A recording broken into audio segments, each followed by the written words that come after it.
एक बार बुद्ध के कुछ शिष्य बुद्ध से पूछते हैं, बुद्ध, आप हमेशा भोजन को प्रेम से ग्रहण करने के लिए क्यों बोलते हैं और भोजन को संतुलित मात्रा में ही ग्रहण करने के लिए क्यों कहते हैं?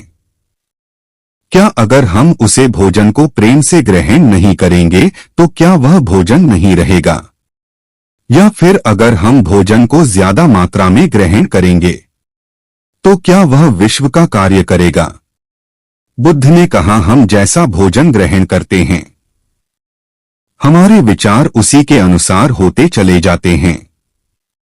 भोजन से यहां बुद्ध का मतलब उन सभी चीजों से है जो भी हम ग्रहण करते हैं, फिर चाहे वह खाद्य पदार्थ हो या फिर जानकारी, यह दोनों ही चीजें हमारे जीवन को गहराई से प्रभावित करती हैं।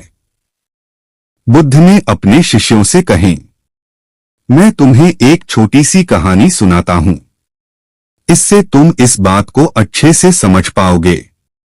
एक समय की बात है, एक साधु जंगल में अपनी कुटिया बनाकर रहा करते थे। जो भी व्यक्ति उनके पास अपनी समस्या लेकर जाता वह उसकी समस्या का पल भर में समाधान कर देते।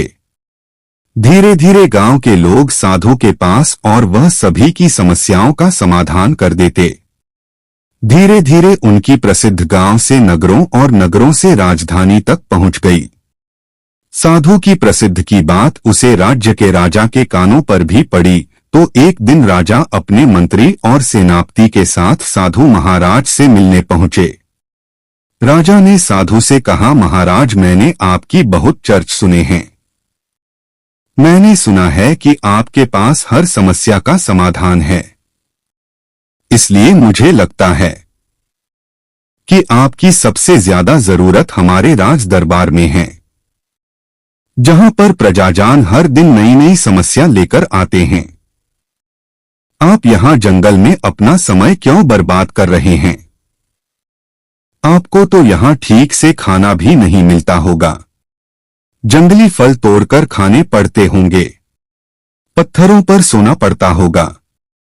आप हमारे साथ हमारे महल चलिए, वहां पर आपको हर तरह की सुख सुविधा दी जाएगी। खाने पर स्वादिष्ट व्यंजन और पकवान होंगे, आप उनका स्वाद लीजिए। आप यहाँ कहाँ अपना समय गवा रहे हैं? आप हमारे साथ हमारे राज दरबार में बैठिए और राज दरबार की शोभा बढ़ाइए। वह साधु उस राजा को बहुत मना करते हैं, लेकिन वह राजा नहीं मानता, उनके चरणों में गिर पड़ता है और अंततः वह उन साधु को अपने साथ में ले जाता है और महल में वह राजा उन साधु को हर तरह की सुख सुविधा देता है। धीरे धीरे समय बीतता है और समय बीतने के साथ ही धीरे धीरे साधु का व्यवहार भी बदलने लगता है। आप विश्वास नहीं करेंगे, उस राजा के महल में रहते रहते उस साधु का व्यवहार पूरी तरह से बदल जाता है। इस बात को वह साधु भी नहीं समझ पाता कि आखिर उसका स्वभाव इतना बदल क्यों रहा है।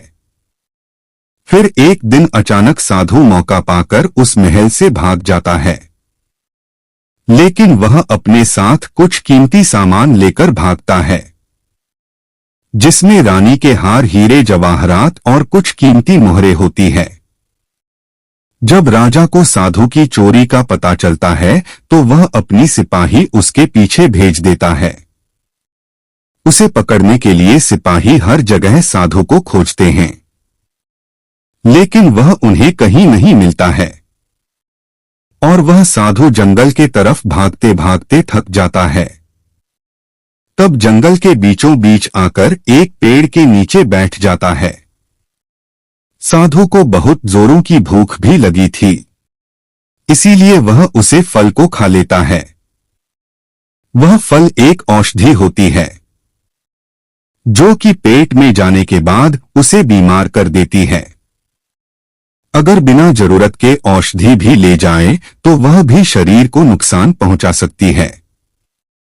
औषधि उसे साधु को बहुत बीमार कर देती है। वह इतना बीमार हो जाता है कि उसकी मरने की हालत हो जाती है। और उसका शरीर सूख कर एकदम एक लकड़ी के जैसा हो जाता है। अब उसे साधु को विचार आता है कि आखिर में क्यों उसे राजा के धन को लेकर भाग रहा हूं। मैं तो एक संत था, ना जाने मुझे क्या हो गया कि मैं व्यर्थ में ही इस धन को लेकर भाग रहा हूं। यह विचार आते ही वह साधु आत्मज्ञानी के भाव से भर जाता है। उसे बहुत पश्चाताप होता है और वह महल वापस जाता है और राजा धन वापस करने लगता है। यह देखकर वह राजा बड़ा आश्चर्यचकित होता है और साधु से पूछता है, जब तुम्हें वापसी ही करना था तो तुम इस धन को लेकर भागा ही क्यों? ये सुनकर साधु राजा से कहता है, क्षमा कीजिए राजन, परंतु पिछले कुछ महीनों से मैं आपका अन्न खाया है, इसलिए सोच बिल्कुल आपके जैसी हो गई थी। तो भला हो उसे वृक्ष का जिसने मुझे वह औषधि वाला फल दे दिया, जिसे खाने से मेरा शरीर बीमार पड़ गया और आपका जितना भी मैंने खाया था वह सब उसे बीमारी में निकल गया, और तब जाकर मुझे होश आया कि मैं कितना गलत कर रहा था। वह साधु उसे राजा से कहता है, आपका जितना भी धन है वह अपने मेहनत करके नहीं पाया, उसे या तो आपने छीन है या फिर वसूला है। इसीलिए धन के सेवन ने मेरी बुद्धि भ्रष्ट कर दी थी। कहानी खत्म करने के बाद बुद्ध शिष्यों से कहते हैं, जो भी हम ग्रहण करते हैं वही हमारे भविष्य को निर्धारित करता है। इसलिए मैं आप सबसे कहना चाहता हूं कि ग्रहण करने से पहले इस चीज को जरूर देखें कि जिसे आप ग्रहण करने जा रहे हैं वह कहां से आता है। क्या यह आपसे आता है, क्रोध से आता है या फिर प्रेम से आता है? क्योंकि जो भी आप अपने भीतर ग्रहण करते हैं, चाहे वह भोजन हो या फिर विचार, यह दोनों ही तय करते हैं कि आपका भविष्य कैसा होगा। तो आशा करता हूं कहानी से कुछ अच्छा सीखने को मिला होगा। धन्यवाद।